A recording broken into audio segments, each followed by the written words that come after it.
Hello बच्चों, नमस्कार। कैसे हैं आप लोग? आई होप आप लोग बेहतरीन होंगे। प्यारे बच्चों, आज के क्लास में हम लोग देखने वाले हैं क्लास 6 एसएसटी का चैप्टर नंबर 6, जिसका नाम है बाबू भारतीय सभ्यता का प्रारंभ। ठीक है, और आज के क्लास में हम लोग इस चैप्टर का सभी प्रश्न उत्तर देखने वाले हैं। तो वीडियो को पूरा अंत तक देखिएगा, आप लोग को बहुत अच्छा लगेगा। अंत तक देखिएगा, सारे क्वेश्चन का उत्तर मैं आपको सटीक शब्दों में यानी आसान शब्दों में देने का प्रयास करूंगा। तो प्यारे बच्चों, आप लोग का यहाँ से प्रश्न क्रियाकलाप और परियोजना का जो क्वेश्चन है बाबू यहाँ से शुरू होता है। और फर्स्ट क्वेश्चन बाबू कहता है कि इस अध्याय में अध्ययन की गई सभ्यता के अनेक नाम क्यों हैं, इनके महत्व पर चर्चा करना है। तो चलिए बच्चों, उत्तर में क्या लिखिएगा इसको हम लोग समझने का प्रयास करते हैं।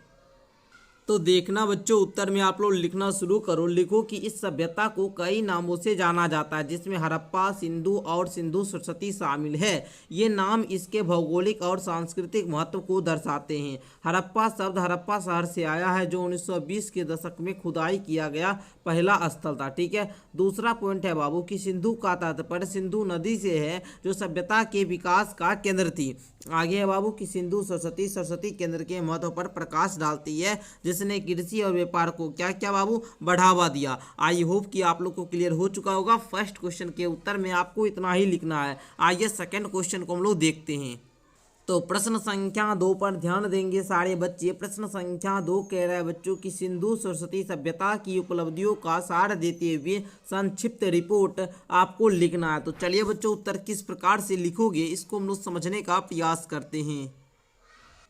तो देखने का प्रयास कीजिएगा। लिखिएगा उत्तर में कि सिंधु सरस्वती सभ्यता, जो सबसे प्राचीन सभ्यताओं में से एक थी, ने उल्लेखनीय प्रगति हासिल की। ठीक है, नियोजित सार बाबू इसमें लिखिएगा कि हड़प्पा वासियों ने परिष्कृत जल निकासी प्रणालियों वाले शहरों का क्या क्या निर्माण किया, जिससे स्वच्छता और सार्वजनिक स्वास्थ्य पर उनका ध्यान केंद्रित होता है। दूसरा पॉइंट देखोगे व्यापार को लेकर, तो प्यारे बच्चों लिखिएगा कि एक मजबूत व्यापार नेटवर्क ने उन्हें मेसोपोटामिया से जोड़ा, जो मानकीकृत वजन और माप द्वारा सुगम था। क्लियर। तीसरा आपका है बाबू कलात्मकता। इसमें लिखिएगा कि हड़प्पा वासी मन के मनाने और मिट्टी के बर्तन बनाने में निपुण थे, तथा उन्होंने जटिल कलाकृतियाँ बनाई, जो उनकी कलात्मक प्रतिभा को क्या करती है बाबू, दिखाने का प्रयास करती है, दर्शाती है। प्रशासन के तौर पर देखें तो वे अपने शहरों और व्यापार को प्रभावी ढंग से प्रबंधित करने के लिए अभिलेख बनाए रखते थे और नियम को क्या करते थे, स्थापित करते थे। क्लियर ना। आइए आगे बढ़ते हैं। तो अगला क्वेश्चन आपके स्क्रीन के सामने है बच्चों। क्वेश्चन नंबर 3 कहता है कल्पना कीजिए कि आपको हड़प्पा से कालीबंगा तक यात्रा करनी है। आपके पास विभिन्न विकल्प क्या है, क्या आप प्रत्येक विकल्प में लगने वाले समय का अनुमान लगा सकते हैं? तो चलिए बच्चों, उत्तर किस प्रकार से लिखोगे हम लोग समझने का प्रयास करते हैं। तो चलिए बच्चों, उत्तर लिखना शुरू कीजिएगा। लिखिएगा उत्तर में आप लोग क्या प्यारे बच्चों की प्राचीन काल में हड़प्पा कालीबंगा तक यात्रा मुख्यतः स्थल मार्ग से होती थी। विकल्प इस प्रकार से, पहला सिंधु नदी बाबू लिखिएगा, जल मार्ग से यात्रा शुरू करना कुशल और क्या है जी, सुरक्षित है। स्थल यात्रा की बात करें तो नदी के बाद घोड़े, बैलगाड़ी या पैदल यात्रा करें। कुल दूरी लगभग 200 किलोमीटर है। यात्रा की स्थिति और यात्रा की गति के आधार पर यात्रा में कुछ दिन लग सकते हैं। क्लियर ना। आइए बच्चों, क्वेश्चन नंबर 4 को देखते हैं। क्वेश्चन नंबर 4 आपके स्क्रीन के सामने है। क्वेश्चन कहता है बच्चों की कल्पना करना कि एक हड़प्पाई पुरुष या महिला को आज के भारत में एक साधारण रसोई घर में ले जाया जाता है। उनके लिए कौन से 4-5 बड़े आश्चर्य इंतजार कर रहे हैं? तो लिखिएगा आंसर में बाबू की कल्पना कीजिए। ठीक है, तो लिखिएगा पहले देखने को मिलेगी, उन्हें कई आश्चर्यजनक चीज़ें देखने को मिलेगी।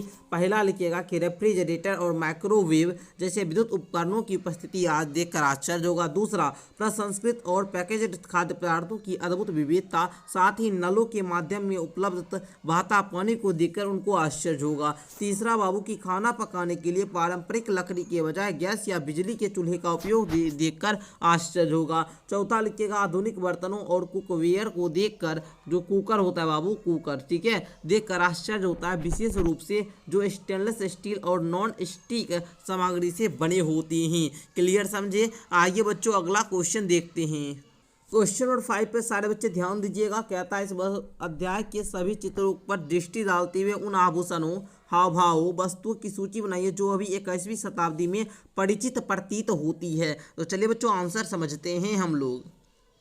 तो आंसर में लिखने का प्रयास कीजिएगा कि 21वीं सदी में भी परिचित आभूषण, हाव भाव और वस्तुएं शामिल है। जैसे मैं बात कर ले चूड़ियां और मोती, नमस्ते, मुद्रा, दर्पण और खिलौना। बस इतना ही आपको उत्तर में लिखना है। छठा प्रश्न को देखिएगा बच्चों, कहता है कि धोलावीरा में जलाशयों की व्यवस्था किस मानसिकता को दर्शाती है। तो लिखिएगा आंसर में कि धोलावीरा में जलाशयों की प्रणाली निम्नलिखित मानसिकता को दर्शाती है। पहली बात कर ले उन्नत योजना की, तो बोलिएगा कि बच्चे लिखना यहाँ पर लिखना शुरू कीजिए। बड़े परस्पर जुड़े जलाशयों का निर्माण हड़प्पा वासियों की जटिल इंजीनियरिंग परियोजनाओं की योजना बनाते और उन्हें क्रियान्वित करने की क्षमता को दर्शाती है। जल संरक्षण की बात करें तो अनेक जलाशयों की उपस्थिति शुष्क वातावरण में जल संरक्षण की आवश्यकता के बारे में उनकी समझ को उजागर करती है। सामाजिक संगठन की बात करें तो इन जलाशयों के निर्माण रख रखाव के लिए समन्वित प्रयास एक सुव्यवस्थित समाज को इंगित करता है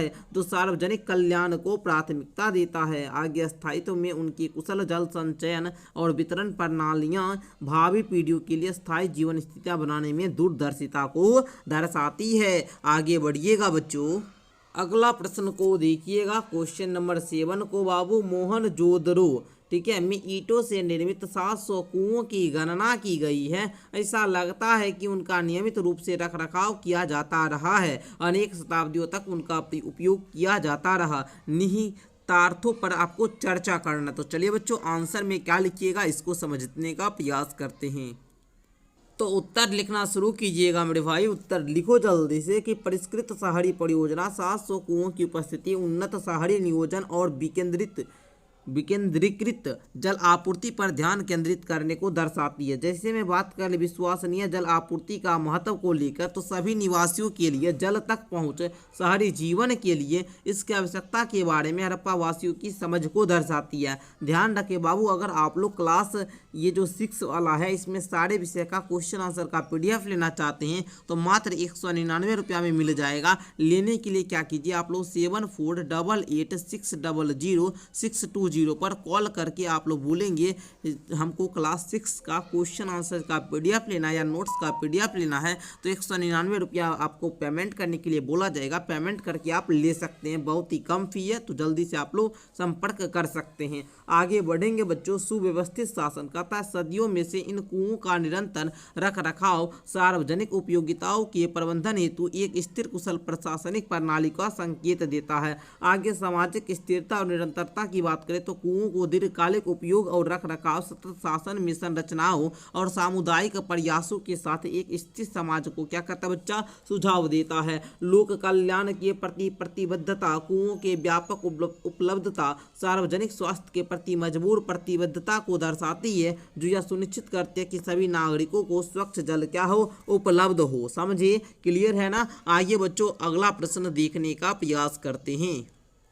तो अब हम लोग देखेंगे क्वेश्चन नंबर 8 जो कि आप लोग का लास्ट प्रश्न है बाबू। कहता है कि सामान्यतः यह कहा जाता है कि हड़प्पा वासियों में नागरिकता का उच्च भाव था। इस कथन के महत्व, तो लिखिएगा इस कथन के महत्व पर चर्चा कीजिए और इससे आप सहमत हैं या नहीं। वर्तमान भारत के महानगरों के नागरिकों के साथ इसकी तुलना भी करना है। तो चलिए बच्चों उत्तर में क्या लिखना है इसको समझने का प्रयास करते हैं।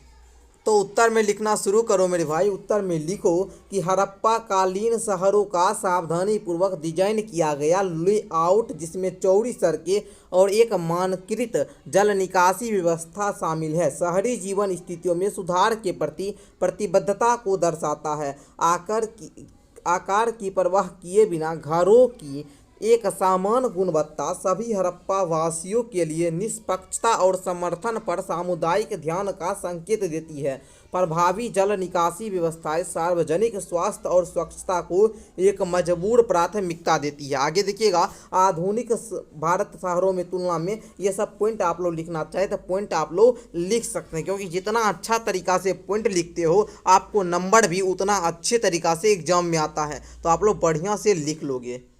तो इस प्रकार प्यारे बच्चों हम लोगों ने क्लास 6 एसएसटी का चैप्टर नंबर 6 यानी सामाजिक विज्ञान का छठा चैप्टर का भी क्वेश्चन आंसर कंप्लीट कर लिया। मिलते हैं अगली क्लास के साथ। ये क्लास कैसा लगा नीचे कमेंट करके बताइएगा। और बच्चों आप लोग बोल रहे थे कि सर इसके पार्ट के जो अंदर वाला जो क्वेश्चन है ये सब भी करवाइए, तो उसका भी क्लास हम लाएंगे। आप लोग बताइएगा ये अंदर पार्ट के अंतर्गत जो क्वेश्चन है इसका भी आंसर चाहिए या नहीं, नीचे कॉमेंट करके हमको बताइएगा। मिलते हैं अगली क्लास के साथ, तब तक के लिए बहुत बहुत धन्यवाद।